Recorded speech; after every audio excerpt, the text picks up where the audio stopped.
Hey, this is Gino. I'm with the Purpose Driven podcast here. I'm actually here with one of my really, really good friends, Serg. Serg has got a couple of um, niche marketplace platforms that you're working on. And dude, actually, the fact that the stuff that you sent me, the stuff that I reviewed and researched for as many years as I known you, I'm surprised we didn't even actually have this conversation before. Because a lot of the stuff in there that was like, childhood coming up, where it came from. I think I came in at a particular chapter. I read into the chapter where I must have missed the mansion / exotic supercar chapter. I think that's at the point where I think you kind of started to wind down, get a grip on things. But dude, super, super awesome to have you. It's always good to spend time with you. I'm glad we got to spend time before.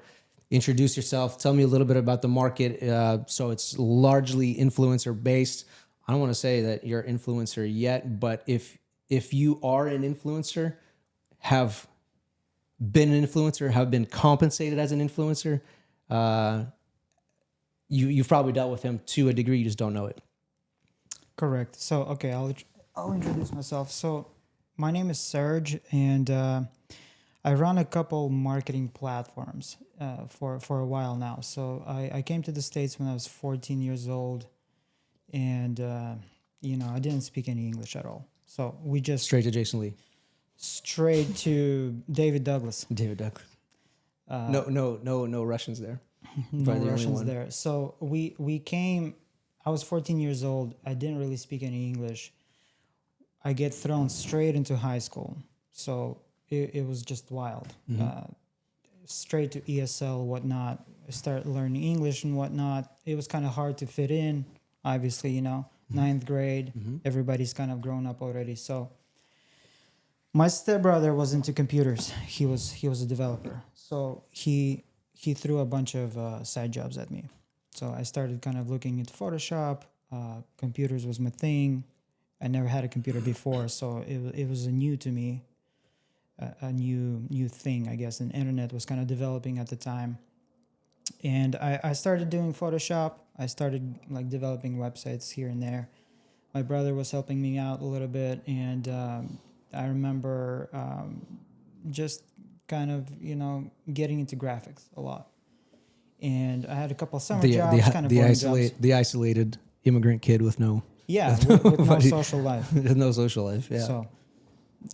So that was my high school years, and I remember like kind of developing websites, getting into video games a little bit. I built a couple sites for a game called SimCity at the time I played. I was like building a city and whatnot, and I remember like I kind of scratched the surface of developing a website. We kind of put something together where people could... This is high school. This is high school, where people could upload like their own city, for example. And that was like the first time I've ever discovered like that you can actually make money off of internet, so off of ads. Yep. And I later sold that website for like $1,500 or something like that. Big when you're in high school. It was big money. It was $1,500. That's early 2000s.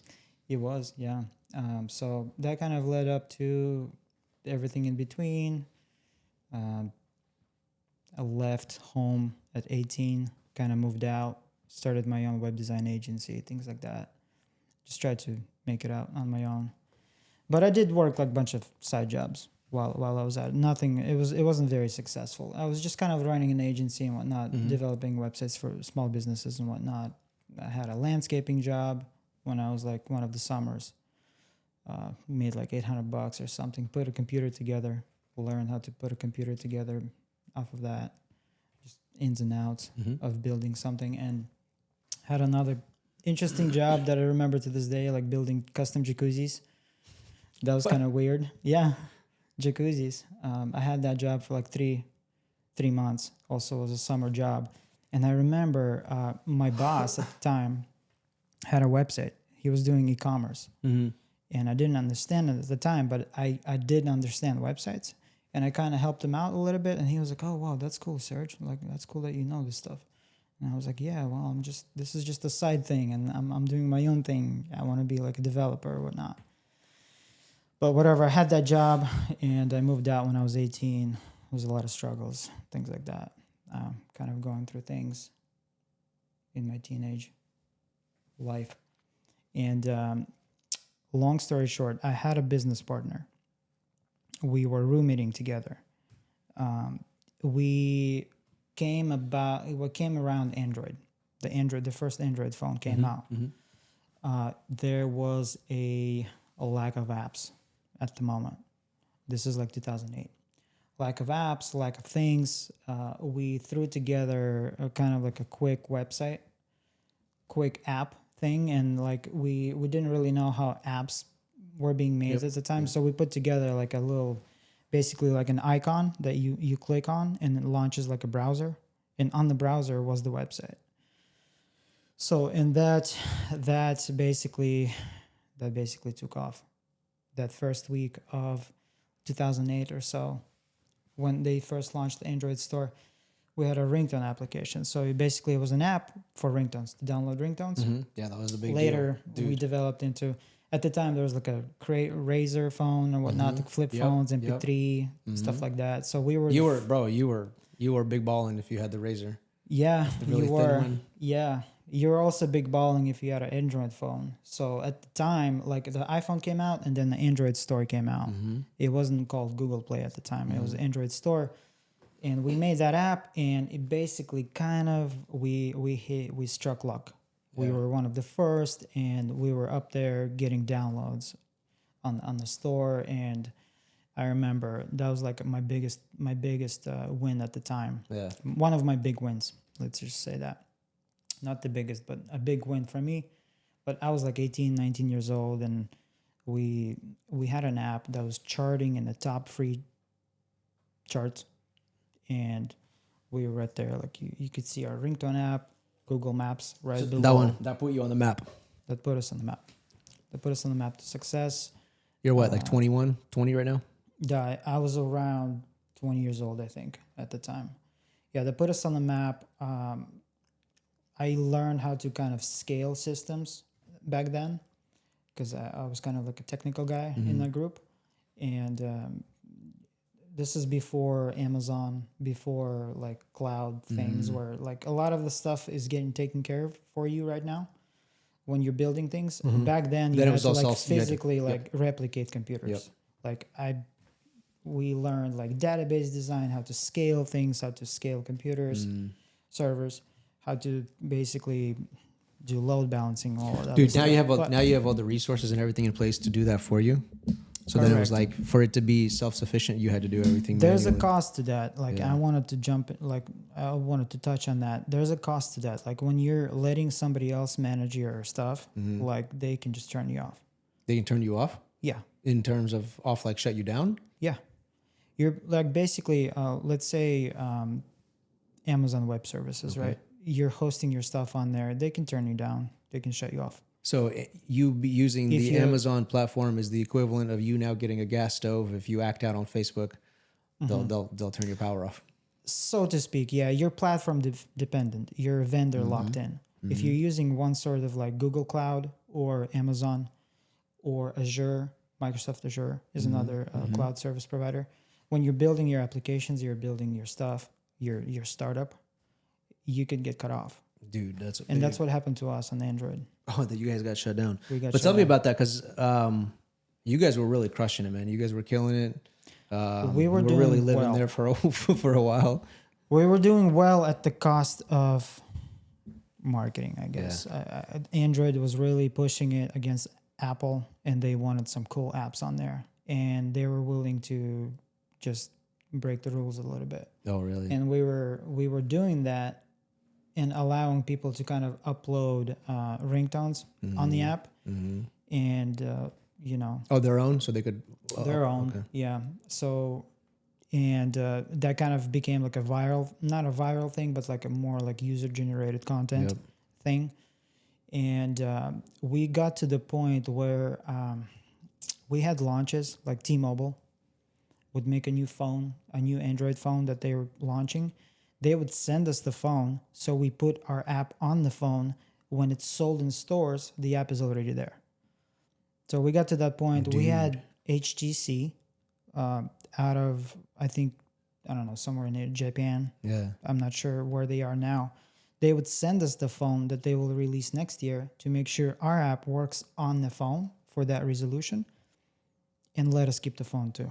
They're just like, whatever. So you've got it beforehand. You got the Yeah. the toys and everything before everyone even has. It was fun. It was a lot of users. Like when you're working with a lot of content or a lot of data, a lot of users, you're able to kind of like, it becomes fun for you, and like you see the goal, you see the what you're trying to achieve. And it was fun. Like we were, featured in a bunch of stuff, and we were just getting exposure. What? Now we made money. Dude, I know. And what? So you're 21, 22. When you start getting that much recognition, that much acknowledgement, that much money. I went straight to the head. What? Yeah, that's my next question. It wasn't good. Where did that take you? I mean, dude, you're 20 years old. I knew 20 all years the old. right stuff. We were you feel like you told, got a grip on things, but you don't. Like my accountant was like, Serg, pay the taxes. What did I do? Pay the bills, bro. What did I do? I got an Aston Martin instead. Yep. That's what I did. I didn't pay the taxes, and that thing haunted me for like 5 years. Yeah. After that, but we eventually, I set Pulled yourself that out, straight. Yeah. Dude, I can't imagine. Can you imagine, like now you look at guys. Yeah, we were. Now they so have let me tell you a story about that. So we get a paycheck, right? I think our biggest one was 98 grand. Yeah. In 1 month. And you're 20 years old. We're 20 years old. 100 grand in a month at 20 years old. That's a lot. Bro. It's a lot. It's a lot even now. Today. It's a lot today. Even today. But I mean, we're just, we don't have a worry in the world. Our expenses were super low. Like, probably 90 of it was profit. Yeah. We got a license plate with a 3K a day. 3K a day? Because that's what it ends up with. That's how. Bro, that's how I get it, but you got to rub it in everybody's face. We moved into a mansion basically through a bunch of parties and just all fizzled out. Yeah. I started making bad investments. Yeah. Like you had an idea, so it's not like money got into the head, but if you got an idea, you're good for it. Here's some cash. Because you have the money. You're like, I'm good. Yeah. Here's the cash. Yeah. Throw it at it and cross your fingers. I don't and hope have it sticks. time to deal with it. Like, this is a great idea. Like, great idea. You're a friend. I know. I've known you. Mm-hmm. Here you go. Yeah. So basically, it all fizzled out. Mm-hmm. At some point, like we expanded it to other apps, like wallpapers, like games, which I'll touch on a little bit later. And it just all kind of like little by little, all the partying, all the cars, and all the stuff just disappeared. Dead. It just died. Like we did, like the dudes that rented us the house, they moved out to Vegas. They just rented us the house, and they're like, "Are you sure you're good for it?" We're like, "Yeah, we'll pay cash forward for the whole year." And I don't know what their judgment was. I mean, this is 2009. This is 2009. We're 19 years old. This is 2009. Real estate is crashing. So they're probably just like, okay, let's just get this grip of cash while we bounce. can. Yeah. And bounce. Things are probably going to fall apart anyway, so we might as well pull They're out like, everything let's we rent can. this place. So, we had a nice jacuzzi. We had a pool table in the living room. Things are happening. Things are happening. Bro, it's got to be a lot happening at 20 years old when you're balling with 100 grand a month. Yeah, that was the best month. It wasn't like that all the time. But through all that, I kind of learned what to invest in later in life. And that kind of taught me a lesson. Yeah. That not every idea is great. You have to, Yep. put some. You got to put a little discernment into it, some thought into it. So yeah, I met some friends from that period of time in my life, and I'm still friends with them. Yeah. There's some good things came out of that, and just from there, I Okay, so built a bunch of other stuff. just a couple minutes ago, I'll jump into a couple things, but as we were prepping for this, so you're talking a little bit about some of your personal wins. Bro, you said you threw a name out for somebody that reached out to you that is huge in the podcast arena, in my opinion. Tell me what initiated that. Where did the call come from? How?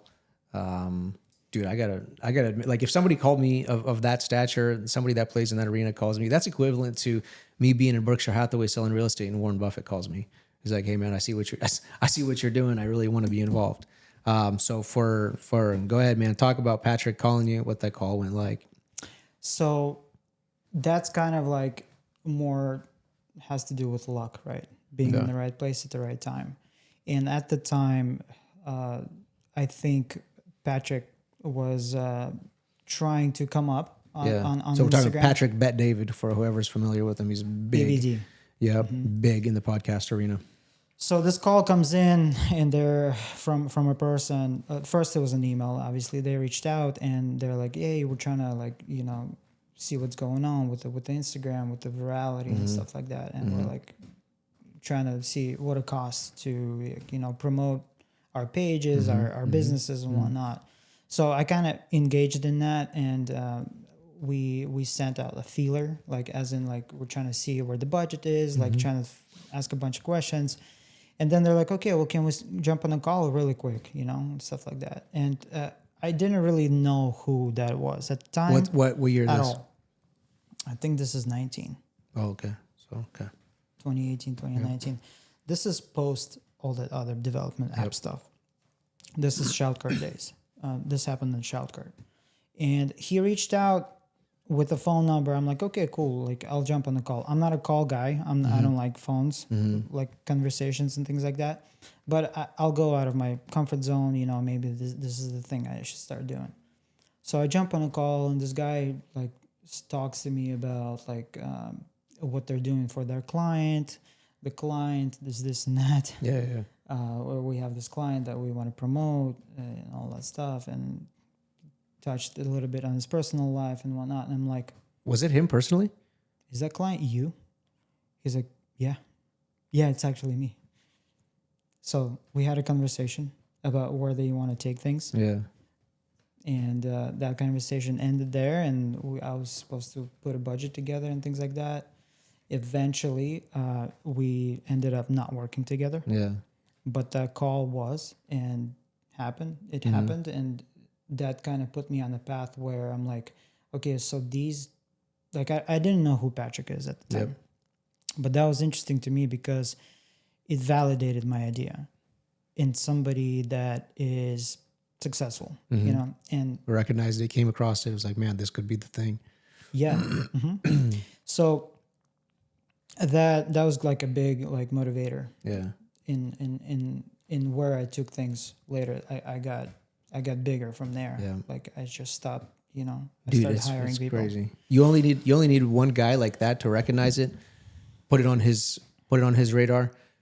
Whether he shares it or does anything with it, all he has to do is mention it to a couple of his buddies before it's a thing. Matter of fact, actually talk a little bit about Shoutcard, because you've said the name. I kind of know it in short form. But anyone that has shouted someone out, they're an influencer, they've been compensated for shouting out, or they have compensated someone, you're the back man behind that, right? Because tell me how that initiated. Because back in the day, it was PayPal. People were, when it first starting out, it was going through PayPal. People weren't getting paid. People weren't pulling through on deals, and there was all this, where's this money coming from? Where it's going? And then here comes Shoutcard, that becomes an escrow account, right? Is that the best way to put it? An escrow account. Middleman that facilitates that transaction. So if I want, if I want The Rock to shout me out, Dwayne The Rock Johnson. So if I want Dwayne to shout me out, and I got to compensate him money I probably don't have for him. So tell me, give it to me in short form. Because chances are, if you have been down the influencer path, whether you are an influencer and have compensated or requested a shout out, chances are, when that transaction went through, my guy here got paid. So tell me a little bit about what that looks like. Well, I don't get paid on all of them. Okay. Just some. But in essence, Shoutcard is a platform where you connect influencers and brands. Okay. The backstory of Shoutcard is that I was in app development and game development, and I discovered Vine. At the time, it was popular. I had a game that I was advertising. I paid Vine influencer to advertise it for me, and it just blew all my metrics out of the water. Yeah. It was the cheapest thing I've ever tried. It was the best retention we ever had. So once I did it with that influencer a couple more times, it kind of fizzled out because his audience was already dead. Like you have this ad recall thing, and his audience already knew that this is an ad, and it didn't really work. So I started looking for more influencers, and as I looked more influencers, I started running into these problems, like you said, PayPal, right? Contracts, people don't post, people not on time, people don't respond, things of that nature. So people that did respond and they did have some sort of a serious business going as far as like influencing, I put a little list together. I came across a couple of my buddies that also had apps and games, and I just started brokering them. I didn't build an app. I didn't build a website. I didn't build a platform. I just made sales first. So there's demand. I validated the demand. And then we built Shoutcard platform from that. Eventually, we put a platform together where both sides can sign up. And it's kind of like a Craigslist. Like you advertise yourself. I have this many followers. I have this much impressions and reach. And you can sponsor my post. And from there, it kind of took off. I think I was the first app or first platform to do it. So is there, you're one of to several? do it right. To do it, yeah. It wasn't first, but like I was one of the first to do it in public. And, it was a big one. What's your primary? Is this somebody that's selling merch, a service? Are they athletes? Who's your like? Who's the market? So my first primary client was a app developer or app maker, like games or apps. Eventually, that turned into small businesses, e-com shops, drop shippers. A lot of drop shippers that you see today on Instagram that made money through drop shipping use the service. Yeah, they're customers of ours. A lot of bigger apps that you may know, like Calm, like Cameo, are customers or were customers. MVMT watch. Have you ever worn one? No, I've not. Oh, MVMT, yeah, the brand. Yeah, Movement. Yeah. They were a customer. So that kind of influencer marketing was just the way they came up. Yeah. So, How are you? Was part of it. So when you look at the big scheme of things, it sounds like a pretty big, it's pretty big involvement. What's your team? How big is your team? So actually, speaking of volumes and teams, on the internet, you don't really need a big team. Okay. When you have let's say you're comparing yourself to Walmart, right? Yeah. When you see a big business, there's a lot of warehouses, a lot of people employed, a lot of things running, moving. With internet, you don't really see that. A lot of the times, you can get away with just a handful of people. Our team right now, I do have an office. Yep. It's 4 or 5 people in office and a handful remote. So it's a small team. Yeah. But we're diligent. Where do you stand right now as far as the platform? Because you said there's several. There's a few. There's also FameSwap. There's Shoutcard and FameSwap, and they go together. So the story about FameSwap is that a lot of these influencers get tired of influencing. Yeah. And they build a business around their theme. A lot of them just want to quit and they want to exit. So what do you do with that? Yeah, right. I write an ebook. That's one way. Affiliate marketing, ebook, merch. Sure, you could do all of that, but what do you let's say you want to just hang it up. Yeah. And you want to exit. There needs to be a marketplace or some sort of venue or some sort of way to exit. And that's how FameSwap was built. So when you exit, you just sell? Yeah, you advertise your business for sale. Yeah. Your social media page for sale. So that's the second one. That's the where you just build business. up a ton of followers, you build up a ton of impressions, engagement, activity. You create it to where it's a largely recognized platform, and then you sell it off. You could package it like that, but most of the time it's all about the revenue. you have to produce some sort of revenue to get some sort of exit. What's been your biggest one? What are you saying? Is it Instagram? Is it YouTube? What YouTube is the right big now. YouTube? Right YouTube now it's platforms? YouTube. YouTube channels. There's been a surge of YouTube automation channels Yeah. in the last maybe 6 months or so, and I'm seeing a lot of YouTubes. Is that because of AI? Nothing Does that have anything to do with AI? Nothing to do with YouTube automation has anything to do with automation. Okay.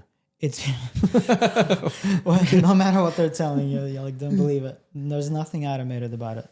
Huh. YouTube automation is just a phrase that they just coined recently, and it basically has to do with you hiring freelancers to do the YouTube videos for you, and then you put like a theme around the channel, like cars or celebrity gossip. You generate AdSense revenue off of it. You package that up and you sell it as a channel on FameSwap. What's the biggest one as far as sales? As far as I guess, That went through do I need to start? Do I need to shut this down and start doing celebrity gossip? What's the where's the money coming from, bruh? 10x, brah. The biggest one I'm actually working. It's not the biggest that went through our hands, but we're working on a YouTube channel right now. We're brokering that for 48 grand, and it's a process. Yeah. Like there's a lot of things involved. What type of content creation is that? You don't have to tell me because I know you're probably in the middle of the deal, but what is... Honestly, I forgot. I don't know. Yeah, I don't know. I'm brokering a $50,000 deal. I'm not sure where it is at. I'm not personally doing it. My team is doing it. Yeah. I'm trying not to get into day to day, but I guess the reason I ask is, okay, you got a guy at home that is you at 14 years old, 15 years old, just came to the States, has absolutely no knowledge. However, dude, content creation is massive right now. I've said this time and time again, even like for us, if people in the real estate world are not constantly creating and generating content, they're way behind. Right? Unless you've been in the industry for 30 plus years and you've got a huge book of business that's continuously bringing in clients, continually bringing in deals, you're losing behind. And you have people that are coming in and they're like, oh yeah, they just completely park the social media content. They don't put any of it out. So if you've got a guy at home, that's you, right? That's you in the early 2000s. And he really wants to get started. Is he unpackaging a Target gifts, or what is he, because dude, it's so wild. I sold a house a couple years ago where a guy paid cash for it, and all he wanted it for was because he loved the garage, and he's one of these car guru dudes where he'll bring an S2000 in, he'll tear apart the motor, and he'll talk about why he did why he did this particular turbo over this one, why he did this on the S2000 and how much it kicks out, blah, blah. And there's dudes at home that are watching this and geeking out, and he's got millions of views. I kid you, he was paying cash for it. So he's paying cash for this house, and we're like, okay, so on a cash deal, you want... Personally, I think that's a mistake. So we'll get to that in a minute. So his proof of funds, his agent sends me a screenshot of his bank account, shows that he has those funds, and then she sends me his YouTube channel. Like, this is who he is, and then follows up with his YouTube channel where he's got hundreds of thousands of followers, and she's like, homie gets paid every month consistently. Clockwork. All he does is he brings a car in, strips into the motor. He just wants this because the garage is a really cool setup, and he just wants a car there that he can take apart, and he'll rack up his 100,000 views by the end of the month, and he gets paid. So I guess if there's a guy at home, that's you. When you're 14, you come to the States. What are you seeing as the most like followed, or is there one, or is it athletes? Is it gossip? Is it celebrity? Is it You're talking about a niche. About a niche, what kind of niche? What kind of niche? Yeah. Or is there not one? I can talk about what you should stay away from. Okay, let's do that. You should stay away from copyrighted stuff like NBA, FIFA stuff, like basketball and things like that. Guys screen shooting it and uploading it? Well, no, like straight up like re-uploading somebody else's work. Oh, okay. That's something that gets strikes and gets taken down. But if you are into gossip, into celebrity stuff, that you can mash up a couple videos and like narrate them yourself. Yeah. That stuff will stay up, and it gets a lot of clicks. Yep. Clickbait, as we know. Yep. I think we live in a clickbait economy. Yep. Unfortunately. And those kids that are 14, nothing is what it is. You see it online and it's like sets an impression and you click it and it's like, this is. yeah, it's all about the thumbnail, right? As long as you get that click. Yep. Your CTR rates are high. You watch time is through. Thumbnail. You got that one?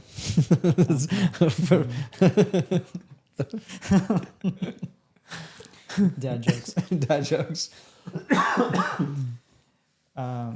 So if you're a teenager, 14, 15, and you trying to get a side hustle going, yeah, your best bet is probably running a theme page on Instagram or a faceless YouTube channel, or as they call it, YouTube automation. Yeah. Kind of, making Just a money guy off of narrating AdSense. it over the top of something. Not just narrating, but you probably have to put some, uniqueness into it as well, Yep. So that's something you can do like at home. Yeah. You don't have to have an office. You don't have to have a team. You don't have to do anything. And if you are lucky enough to come to the point where you're able to outsource things, you can do that at the click of a button as well. The thing is like that's such an easy task. But I say easy as far as time, because this is something you can do just from the comfort of your own home. You can lay in bed and do it. I did an episode with a guy that grew up in construction. He's very successful. He's made his way through the construction world, and he's like, yeah, I would work. I wouldn't come home till it was, if I came home and it was light outside, like something was wrong. Like I came home early that day. And I posted it on a couple different platforms, and some guy jumps in the comments, is like, that's baloney. You can't, and I'm like, when I was getting started, I had a 9 to 5. I'd come home at 5. I'd have dinner. I'd get the kids into bed, 9 o'clock, 8 o'clock. My kids were super young. And then I'd go into the office and I would spend 3 or 4 hours online. That is when I reach CEOs and founders. We send out an email after 8 p.m., the best open rates. Really? That's when the actual operators open up their email. Yeah. That's a trick. Yeah, because he's been doing because we know that about people. Like when I'm trying to reach business people, like SMBs and app developers and whatnot, we know they have the 9 to 5 where they're in the office or they're doing something. And then when the kids are in bed, I'm down on the couch with my wife. I'm talking. We're all working. Yep, that's right. That's the best time to reach business owners. Yeah, that's awesome. And where I'm going is you're like saying, well, it's so simple, right? It's something that you could do from the comfort of your home, and it's what I was doing. And so I'd go home, I'd get the kids into bed, I'd literally have a cup of coffee. It's like 9 o'clock at night, and have a cup of coffee, jump in the office, and just just start knocking stuff out. Do it till midnight, 1 o'clock. I'd get up in the morning, do my 9 to 5, do it, and I did this consistently over and over and over and over. For some period, even when I still had the 9 to 5, I wouldn't let my clients know that I'm a W-2 somewhere else. Fortunately for me, I had a sales gig where I was able to run out of the office. I'd run out of the office, show a home, come back in, in the middle of the day. My manager would be like, what's going on? I'm like, I was just out, had to take care of something for a different client, whatever. So I had the ability to do that, run out for a quick 45 minutes, come back in. And then it was like, close my first one, close the second one. And then all of a sudden it started to pick up pace. And I'm like, man, the more time I spend here, and this is my after hours gig that started to make money, and my paychecks that I was making on my after hours part-time gig were all of a sudden equivalent to my monthly paychecks on this 9 to 5. And I'm like, well, shoot, this check is the same as what I got paid for this entire month.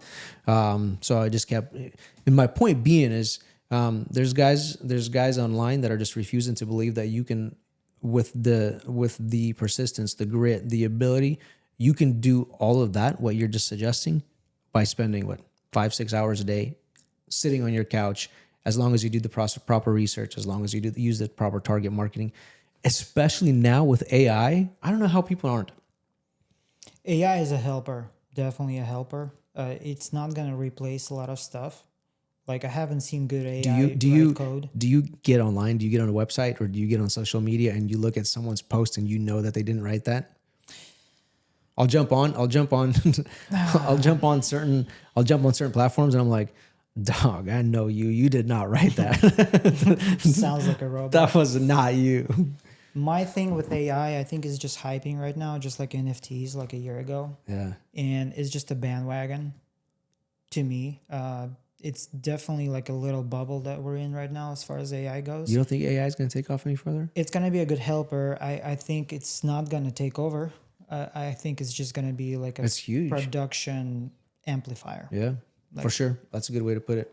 I've used it. Yeah, so have We've I. used it in our organization, but it's not like a thing that's gonna replace a coder. No, my point is, dude, if you wanted to actually be in the online arena where you're making YouTube videos, if you're making Instagram videos, but you could literally, if you're like, I want to do this, but I don't have the content, you can literally, and guys are doing this, they'll go find somebody else's content, throw it into AI, rephrase it, read it on your teleprompter, put the same thing out, and just rephrase differently, and you'll get exactly what you're after. But and if all of that is available and you're lazy enough to do it, like I don't know what else to tell you. There's literally guys taking somebody else's content, rephrasing it, and throwing it out there.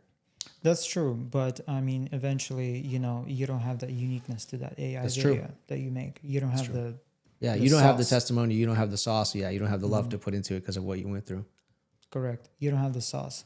It's cool, like you're just repeating other people's stuff, but it doesn't work out in the long run. If you're making quick bucks and you're trying to ride the hype train, because I mean, YouTube is getting better at this stuff. They're gonna start blocking you out, demonetizing you, and things like that. Yeah, you're not gonna get the AdSense revenue that you want eventually. Yeah, with this AI stuff, but like some stuff gets through right now. Yeah, it's probably true. Yeah. Well, especially if you're doing overlays, like if you've got a video and you're just talking over it, just like you said, where I forgot the word, you mentioned it, automation. Narrating it, where there's no face there, you're just talking over it. Yeah, like celebrity news. Yeah. That's what it is. Like you have pictures of celebrities, you're talking about them, and you just know people are clicking. Like the Hunter Biden story today, Yeah, I saw something about it. That's homie. I think the term is called news hopping or something like that, or where you just take a topic that's going on today in the news. Yeah. And you just jump on board. And you give it your spin. Yep. Like, and that's, I mean, you're generating attention. Yep. You're generating. Based off what's happening right now. Yeah. You're not actually producing anything. So AI might be like, okay, with like those short-term things. Yep. But yeah. Dude, that's a market, huh? You just take what's already existing. You take Joe Biden falling again. You take Joe Biden falling again, spin it, throw some videos in it. Oh, that's already old. I mean, he falls every day, I'm sure. Nobody's surprised he fell again. Yeah. No, our boy's down again. Yeah. That's wild. What's coming up for you guys? Like, what can you forecast for Shout Card? Shout Card, Fame Swap. Yeah. Give me a 5-year. What's that look like for you guys? You got some goals? You got something you're stretching for? Yeah. I can't give you a 5-year. That's a bit far. Yeah. But you've already sold it by then. I don't know. I had a lot of offers. Have you? I have some offers. Yeah. Yeah. I like to do my thing. At the time, I wasn't interested. Yeah, I actually. We need you should sell it off. I heard Andrew Tate got indicted this morning. We need a new Andrew Tate. Yeah, I don't know if it's new news, but we need a new man. He's gonna get indicted every week. Step up. I know it's. I think him and Tristan. Him and Tristan and Trump. PBD. And Trump. Oh, PBD. They're gonna throw him in there too. Yep. They'll roll him in. Just because he visited Romania, probably. Yeah. But no, like a 5-year or 1-year plan. Where do I see that going? So the 1-year plan right now is to localize to local markets. Mm-hmm. So we're talking about America right now. It's cool. Yeah. But there's also Brazil. It's also huge. And Germany and France and Italy. So what we're doing going forward is we already like localized for Germany, and I'm seeing great results there. We have customers in Germany. Mm-hmm. We have influencers in Germany. Mm-hmm. I don't even speak German, and we're taking that market. So next step is France, Italy, Brazil. India is easier. They speak English mostly. Like things like that. Americans pay them to do the work. Going like international is kind of like the way. We just expand. And I've had a lot of offers where somebody would do this in Poland, for example, or something like that. And they'll be like, hey, can we white label this? Can we license this? We want to do this in Europe. And I passed on those opportunities. Maybe I should have taken some and had some of those guys run the German version of the platform. But that's where I see I'm doing it now, anyways. And that's where I see we're going to be going into reaching out for the next foreseeable future. Just localizing, going to the smaller markets. Yep. I mean, they're big markets as far as users, but they're just the spending power is less for businesses, and influencers charge less too. But nonetheless, you know, it's really scalable because it's internet, and we can do it. I mean, you see Mr. Beast doing that. Like I hear about Mr. Beast opening up, dubbing all his videos in different languages, and just translating the thumbnails, translating the audio, you know, and just spreading out into different locations. It's the equivalent of Masha and Medved being on Netflix right now. Yeah, there you go. Something like that. Yeah. Actually worked with Mr. Beast. Did you? I Dude, worked why you with keep his just... Well, I don't know, since we're talking about it. They reached out. I didn't work directly with Mr. Beast, but I worked with his management company. Yeah. And they have a lot of influencers in the team. I have this just crossed my mind. When we're talking about how, you know, we're talking about so much about clickbait, it's that thumbnail, it's what gets the most. What is a misconception when it comes to influencers? Like, because everything is so picture perfect. You know, you've got a particular a shout out, a particular, you know, influencer picking up a job. You would call it a job now, right? Because this is a job that when you're dealing with them personally, and what it looks like let's just say you've got somebody that reaches out and say, hey, listen, I'm going to be shouting out this brand or whoever. How is it dealing with them personally or their team personally, as opposed to what you're seeing on social media or what they're portraying themselves as on social media? Because right now you get, man, it's sad. Like you follow all these people that are, you know, the cute family pictures, the whole thing, and then you know them personally. It's like far from it, right? Although here they are, they're preaching and they're sharing about what it's like to have a good composed family, the perfect family, the healthy family, your relationship with your kids. When you know the reality is not it, right? Social media portrays one person in one way, and that's what they're putting it out there. But you have the ability to this is a big he's a big influencer, a lot of followers, making a lot of impressions. But is behind the curtains, is he that person? Or have you got any stories where you've run across where you're like, man, like you're a completely different person than who I thought you were now that we're working together? Because you have the ability to, right? Have you ever run into that? Being that the thumbnail is cute and pretty, but when you're dealing with a person, it may not necessarily be the story. I've dealt with that on a personal level as well. I've met some people that are not what they say, what they are online. Yeah. And a biggest misconception about influencer marketing or influencers in general is that, like, if you have a lot of followers, it doesn't mean you have a lot of success in a lot of things. Mm-hmm. It could be staged. It could be prettied up a little bit, dressed up, as they say. It's not. It doesn't mean like you're this, know it all or an expert on something when you have a lot of followers. Or now when you have a blue check mark, because every guy in the world has a blue check mark. Correct. It's $14 a month. I can't get one for some reason, really? But everybody else can. I don't know. Dude, it was. I want you to come back to it, but that was the funniest thing ever, because it's like the moment that thing became available, I saw guys in my stories that were like, "Man, thank God, finally got the blue check mark. I've really been trying so hard. Glad to have been validated." I was like, "Bro, I got the email too. Like, they offered it to me too. This isn't something you earned. You bought this. Don't put it out there like everybody cares like you're such a big deal." The biggest flex right now is not to have a check mark. Is it really? Mm-hmm. That's the real flex.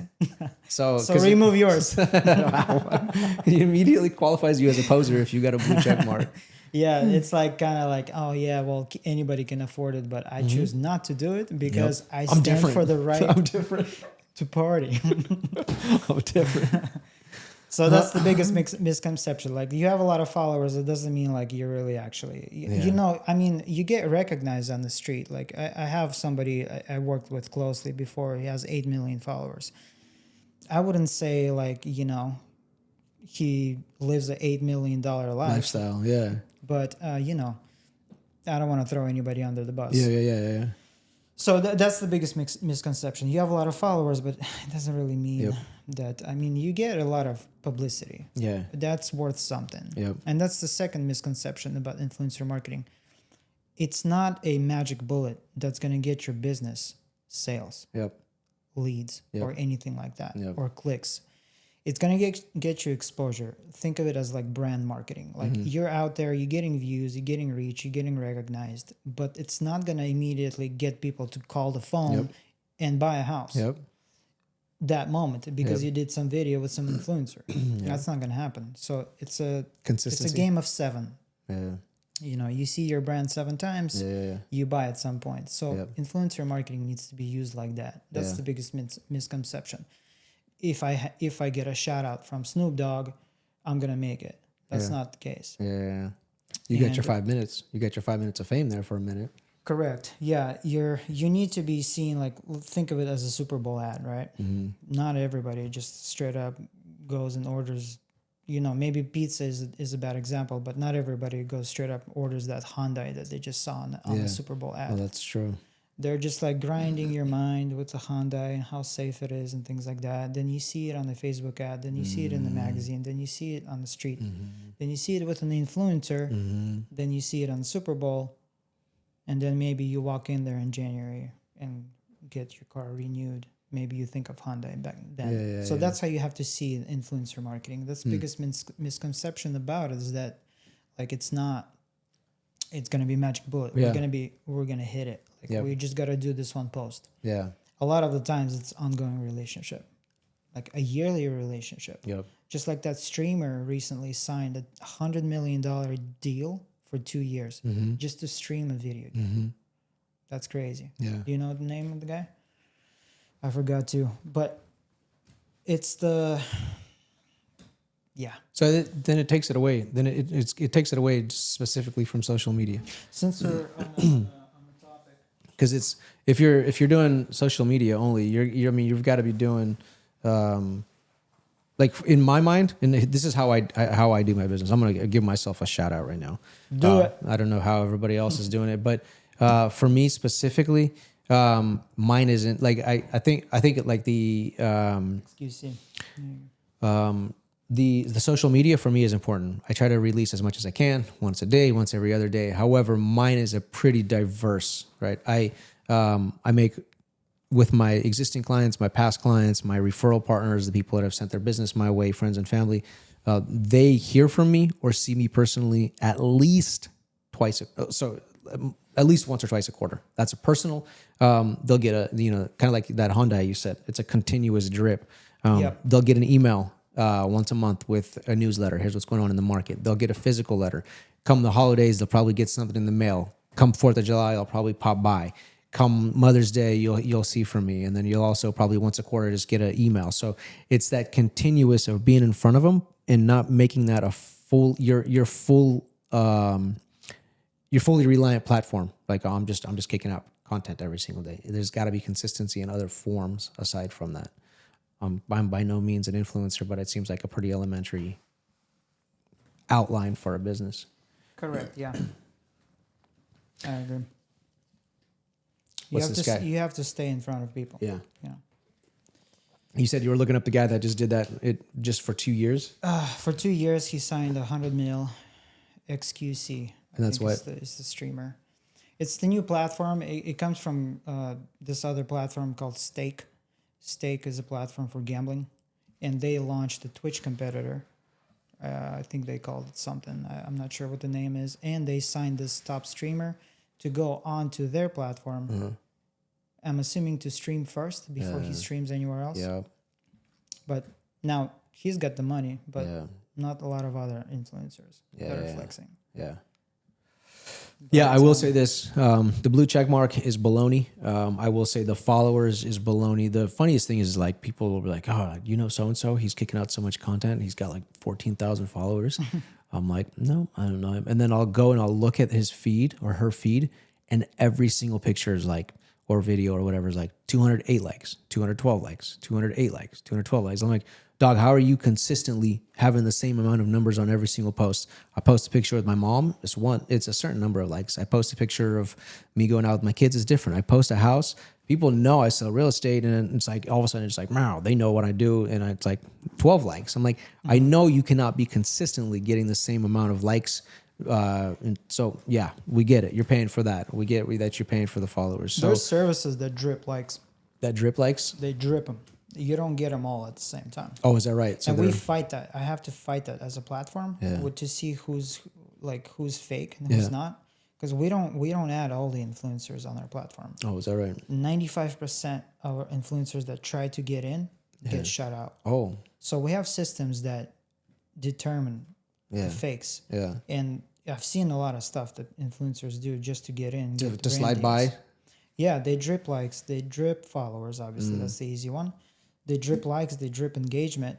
But what you can't really drip or you can't really fake is the views. Yeah, that's true. And when when you buy and bunch up a bunch of views on your account, you're potentially risking getting banned. So those that do slip through and do buy them eventually get taken down and risk their entire business. Yeah. Which is, another reason why you should build on multiple platforms. Yeah. Don't just build on Instagram. Don't be vendor locked in. Have a TikTok. Have a YouTube. YouTube Shorts is a good one. Yep. So tell me about that. We'll try to tie it off. But as far as like recommendations, you're saying YouTube Shorts are kind of moving. TikTok for the new entrepreneur, for the guy that's starting out, for someone that's kind of exploring the idea, whether that's the influencer market or them just building up an account that they feel is kind of in demand or desired or something that they want to just, I got it on my heart to start releasing this. What do they need to know? What do they need to avoid, really? Man, you've been in the industry in my mind, I think you're one of the more successful guys that have made it. You've seen some up and downs. You've rode some nice waves. I know you've probably seen some obstacles, some challenges. There's been the 3K a day days, and then there's probably been some rougher days.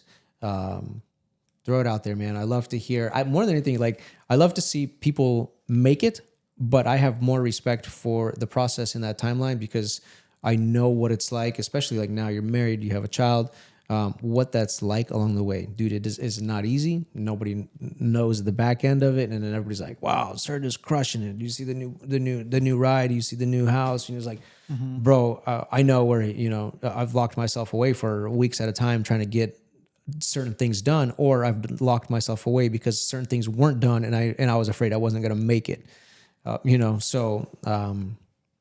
share, man. I know maybe some challenges, some obstacles you had to overcome, or some recommendations. So my story is kind of weird, right? I kind of got lucky when I was 18, 19. I've made it and I've lost it. And I kind of sort of made it again.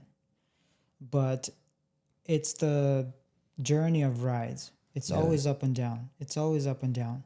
The business is like this. As long as your ups are higher every time and your downs are higher, you're going in the right direction. But one thing that always kind of struck out with me that I know for sure is you'll be successful if you do this one thing, and it's just showing up every day. Like no matter if it's a bad day or it's a good day, you're showing up, you're doing the emails, you're doing the listicles, you're doing the listings, you're doing the grind. You're consistent. You're consistent.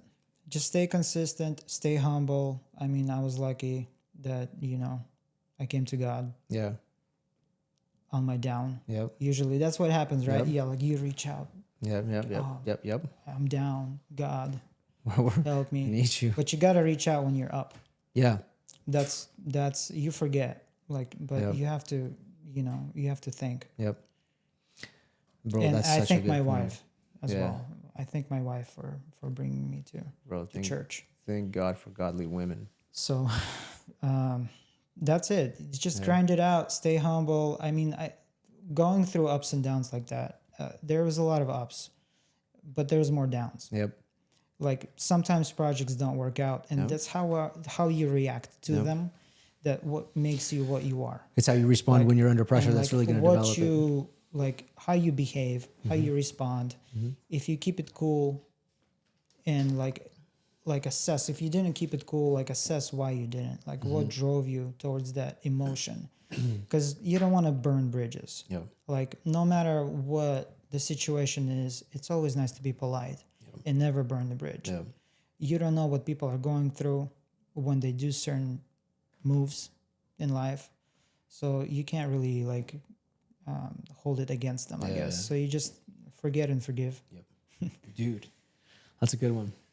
That's a tough one. Yeah, and That's a you tough one. you always have to kind of you build in the now. You focus on the long term, but you start short term. Like you start small, but you think big. I know this kind of sounds cliche, but a lot of people that are trying to start something up or be an entrepreneur, they just go all in right away, right? They get the office, they get the MacBook, they get the stuff, they get the thing, and they have like nothing really that's actually sellable yet. Not generating. Like, so when I was 18 years old, I had a job. And then I did the cool stuff, the side hustle. So I always advocate towards like kind of like test the market first, like see if it works before you jump in. Like don't even quit your job yet. Like you don't know what's unknown until you try it. You have to take that leap of faith, stay humble, like sell. Like when we did Shoutcart, like I actually sold that first before I even built anything. I just had a list of people, contacts, and I was like, yo, you guys want to advertise this game on this guy's Vine account, 3 million followers. It's only X amount of dollars. I think it was $200.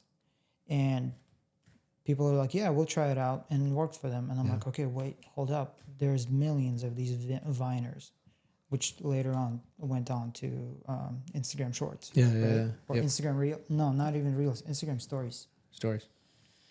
Instagram. Yeah. They were a picture platform, then they turned into a video platform, and that killed Vine. All the Viners went to Instagram. And then Snapchat started kind of sprucing up. Yeah, they started imitating they got it the a little stories. bit. Yeah. So they killed Snapchat. Yeah.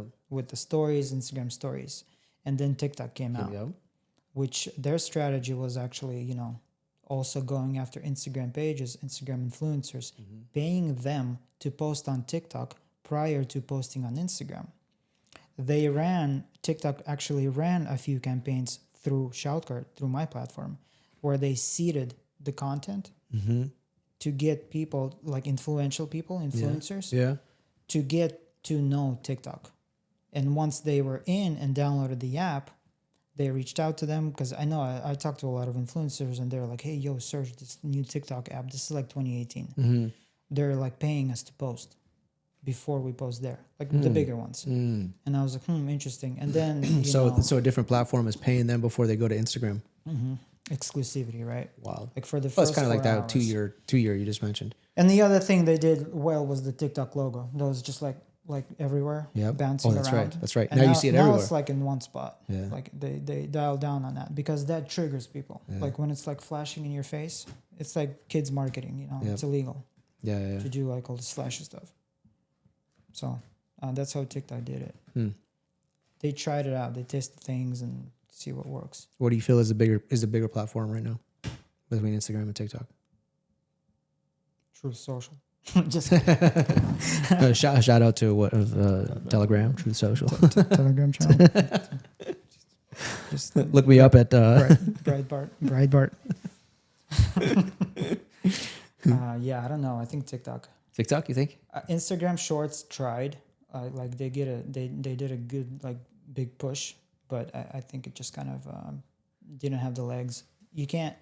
YouTube is long form, and the monetization of it is just so different from what short form content is able to produce. Is it short form just because we have the attention span? Yes. Dude, short form is killing it right now. You go on some of these, like even my reels, my reels, some of my shorts, I just started playing on YouTube, and it's actually picking up a lot more traction than some of the bigger stuff. Anything like over a minute, I can hardly carry it through. I got a 30, 45 second pieces, and they're picking up views. It's all about the hooks, right? Yeah. In the first 3 seconds, you're like, this one thing that will change your life. This one thing that will do this and that. this is why I just sold my Rivian. This is why I hate my Yeah. Rivian. All of a sudden you're like, what? Nobody has a Rivian. You just sold This it is because why I you hate love it? my Rivian. This Yeah. is why I hate my Rivian. Yeah. Those are two videos right there. Bro, this is the content in the title and the hook is the craziest thing. This is like literally titles where this is why I have my barber come to my house. Like, really? Like This is why I pay is why I my come on the podcast. Okay? I bring everybody gifts. bro. Here we go. Let's do this. How much we got here? How much you want? I don't know if I can. It's sealed. Let's Can't go. open it. Let's go. This is my thumbnail. No. Do I have a knife or maybe some keys I can poke into that? It's fake cash. That's why. Don't say that, bro. Oh, Josh got a knife. Josh got a proper knife. He's gonna rob you with that thing the moment you give it back to him. I trust people. I trust people.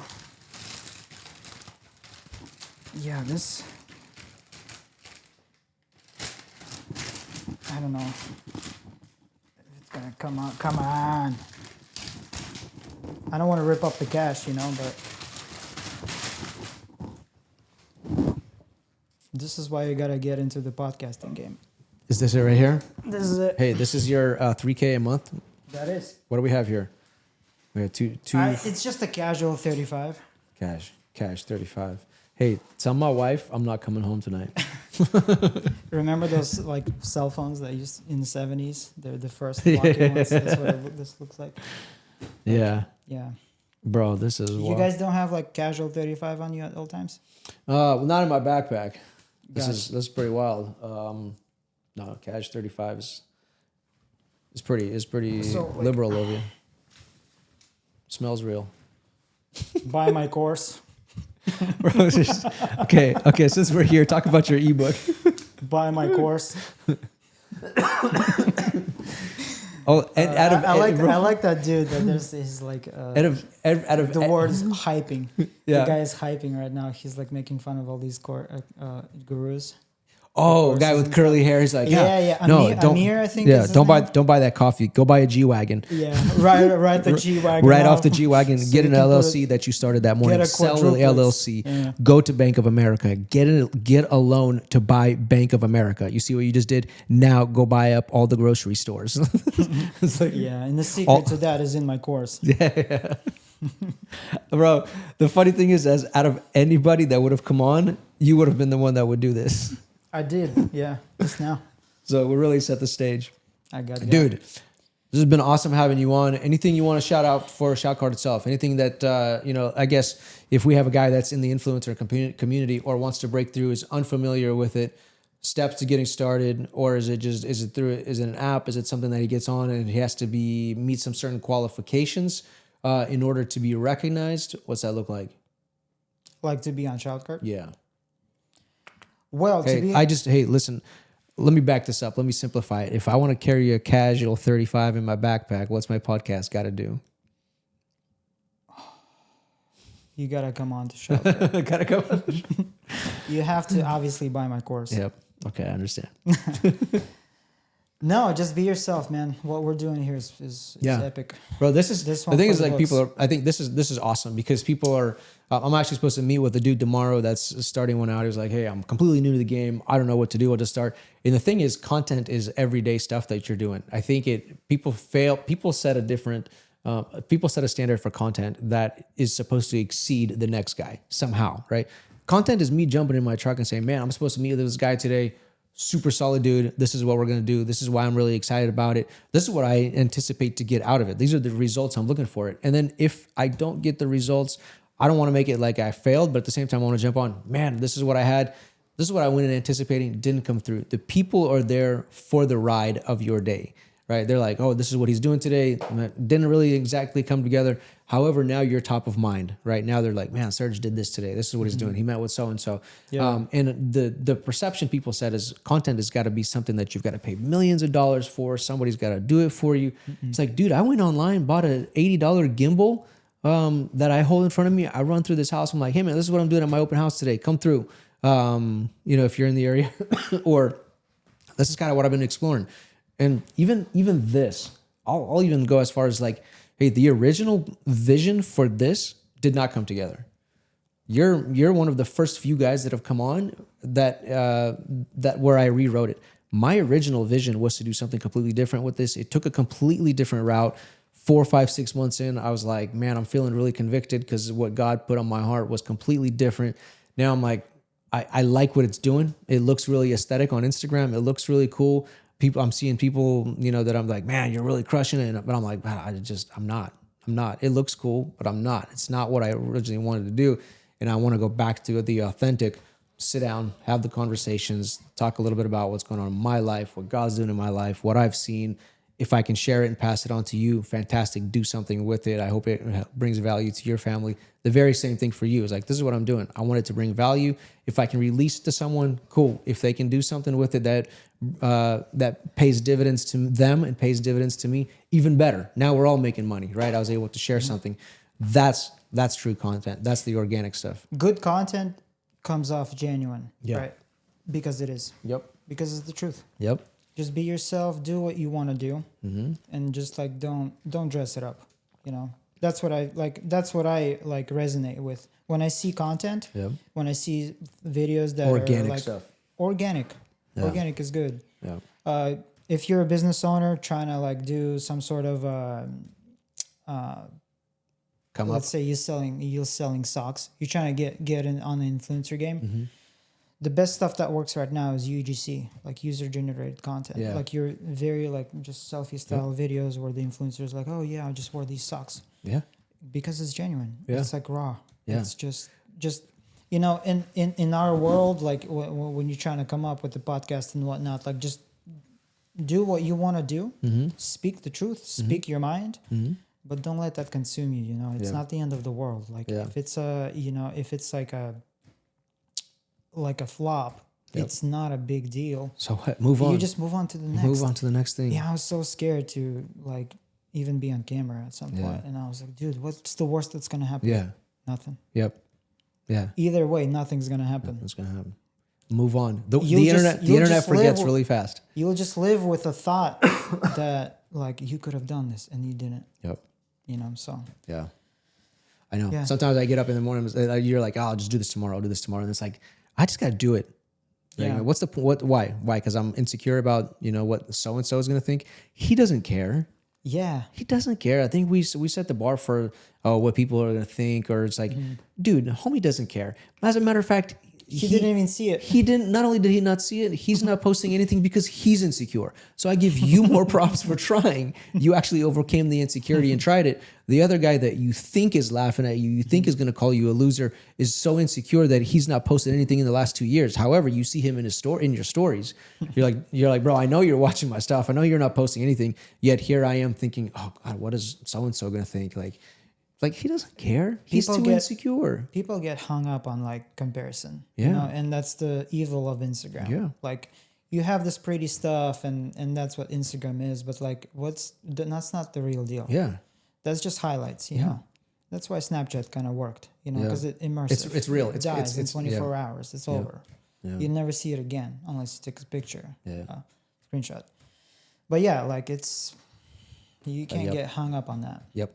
That's the one thing. You shared some really killer stuff. It was awesome having you on, but I think that's the one thing, aside from that 35 G's right there, that I'm going to take from you. That is for you. It's a present. I think it's a loan. That's a very low APR. We're going to peg it to the inflation. That's right. Yeah. But I think that's the one thing I'm really going to take away is people are, just like you said, comparison is a thief of joy. People look or assume that just because, or they're like, well, I'm not going to do this. I can't do this because what if so-and-so thinks, or what I ran into one guy. This is perfect. I ran into one guy in the coffee shop 2 weeks ago. And he's got a decent following. I'm not going to mention what sphere. He's like, man, I see what you've been putting out. I see what you've been doing. And he goes, how are you feeling about it? I go, I mean, I'm making some changes. I'm tweaking it. This is something completely new. And he goes, I got to give you credit because doing stuff like that opens the door to criticism by other people. right? People are talking behind your doors. And if you can overcome that and continue to do what you've been doing, regardless of what people are thinking or what you think they're thinking, or what you think they're saying, or what you think they're going to share amongst others, it's like if you can overcome that and keep pressing through, you're gonna make something come out of it. I'll tell you a good story. This is another thing that I see, that people succeed. They separate people that succeed from those who do not. Mm-hmm. When I was doing Shoutcard and I was just coming up, I saw so much criticism online, especially on Reddit, around certain features, certain things. Mm-hmm. And when you elevate yourself above that criticism and you take the good stuff and the good suggestions out of it without like getting into it with people, Yep. you end up building a better product and a better business. If you're polite to everybody, no matter the size of the customer, it could be Patrick Bet-David or Snoop Dogg, or it could be a guy with 1,000 followers just starting out. If you treat everyone with respect, with the same level, and you talk to people in public around your product or service, and take the criticism not in a like defensive way, because remember I said like you don't know where they're coming from. You don't know why they're saying the things sometimes they're you deal saying. with somebody. Sometimes they're dealing with their own issues. And you take that and you be level-headed, the public will see that response, that you're level-headed, and go with you and work with you because of that. Because they're like, oh, wow, this guy's taking a lot of crap. I had a lot of DMs and a lot of emails in the beginning stages of my platform building where people were like, dude, Serg, like they're really laying into you there and you're just like keeping it together. I don't know how you do it. And that worked out to be one of the best customers I had. That's so funny you said that. I have a couple of screenshots of people in my DMs. I didn't open them. You know, it was like the moment you open it, they could see you read them.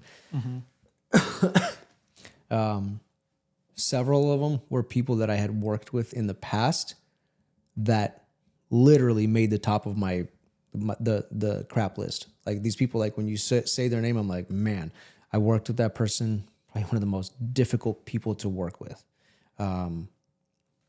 This was at the very start of me getting into real estate. That person has now grown to bigger and better things in my DMs. Hey, I don't think they even recall working with me. And like, I just kind of was like, I just brushed him off. Like anytime I hear those certain names, I'm like, oh man, like in my DMs, hey, would love to buy you a coffee. Would love to connect. Would love to do some things with you. I'm like, bro, I don't know if you remember or not, but like 6 or 7 years ago, we had a little bit of tension there. And it's funny that you go back when you keep yourself completely level-headed. You're just like, you know what? It sucks. I don't know. Maybe he is in fact dealing with something. Let's just tie this thing off. Let's move on. Let's shake hands. And then time goes on based off of your response. And then that person is back. After a certain time. And now you're like, oh, all of a sudden there's bigger, better opportunities for both of us. Now we not burn the bridge. Didn't burn that bridge. Yeah. That's important. Yeah. And that's a key indicator. Not the key indicator, but I see that a lot in a lot of successful people. They're just level-headed. Yeah. Yeah. No matter what happens, like it doesn't matter, right? I heard this quote once, like, don't sweat the small stuff. Yeah. It usually is all small stuff. It almost always is. And I think you overplay it too much in your head, create a bigger scenario out of it than it was, and then you move on and you create stuff that never really existed. It was never there to begin with. It was never worth the follow up of you firing back or this or this or that. Yeah, it's like, you're just reading into it. Yeah, you're just reading into it, and sometimes you fill in the lines of things that are not there. And I've learned when I'm working with somebody and I'm getting that kind of those kind of responses, I'll just park it and I'm not going to respond to it till the next morning. Like if it's an email, if it's a text, sleep on it. I'll sleep on it. I'll wake up in the morning. By then, I'm a little bit more collected. And if there really is an issue, hey man, I'll apologize. Let's find a solution. Because at the end of the day, you and I are working towards the same goal, right? You want it done. I want it done. Let's find a solution. What's the best way that works for both of us? Emotions aside, I get it. It's kind of tough, but like, listen, I'm working on I'm in your corner, right? I'm working on your best in the best interest of getting this done for both of us. How do both of us do it? Yeah. So, dude, awesome having you. We're going to wrap it up. I'm sure in the coming future, we'll do it again. I would love to come on again. Let's do it. Once I have more content. Best of luck to the business. Best of luck to Shoutcard. to the wife, to the kid, and Thank you. hopefully many more to go. But Thank you. be blessed, bro. It's good to have you on. Thank you for having me.